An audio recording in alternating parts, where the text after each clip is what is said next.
কাবিন কত দিবেন? 1111 টাকা। এত কম টাকা কেন? ভালোবেসে? হ্যাঁ, আপনি কি কাবিনের টাকাকে বেশি গুরুত্ব দিচ্ছেন না ভালোবাসাকে? নিশ্চয়ই ভালোবাসে। আপনি দেনমোহর কত নিতে চান বা কত ধার্য করতে চান, তখন সে বলে ফেললো যে 1111 টাকা। এবং সবচেয়ে মজার ব্যাপার হচ্ছে এখানে কিন্তু 4টা এক তারা হচ্ছে আমার কাছে আসে, যোগাযোগ করে এবং আমি জানতে পারি যে তারা একটা রিলেশনে আছে এবং রিলেশনের মেয়াদ 10 থেকে 15 দিন এবং তারা চেয়েছে যে ভালো একটা অবস্থানে থেকে তারা এই সম্পর্কটাকে আরো জোরদার করতে চায়।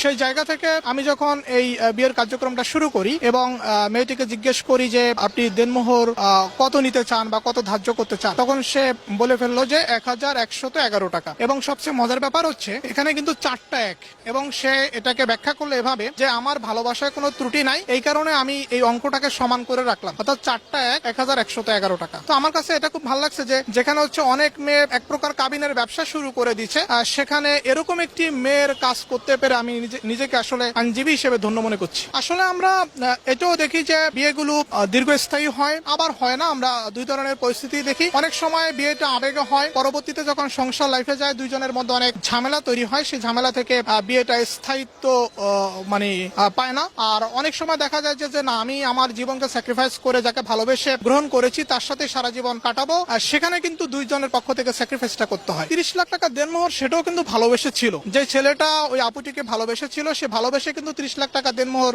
ধার্য করেছিল, আপুটিকে 30 লাখ টাকা দিতে চেয়েছিল। কিন্তু আপুটির সাথে ছেলেটির রিলেশন ছিল দীর্ঘ 6 বছর এবং রিলেশনের জায়গা থেকে তারা বিয়ে করেছে। এখন হচ্ছে তাদের মধ্যে মনোমালিন্য হয়, তারা এখন ডিভোর্সের সিদ্ধান্ত নিল এবং আপুটি যেটা বলেছে যে আমি যার সাথে 6 বছর ধরে রিলেশন করেছি, যাকে মন দিয়েছি, ভালোবেসে বিয়ে করেছি, এখন যেহেতু তার সাথে আমার কোনো সম্পর্ক থাকতেছে না বৈবাহিক ভাবে, আমি এই দেনমোহরের টাকা দিয়ে কি করব? আসলে দেখেন এখানে আমি কি বলবো, অনেকে ভালোবেসেই কিন্তু স্যাক্রিফাইসটা করে। যেমন যে মেয়েটা হচ্ছে 1111 টাকা কাবিনের পরিমাণ ধার্য করেছে নিজ থেকে, সে কিন্তু এটা ভালোবেসেই করেছে।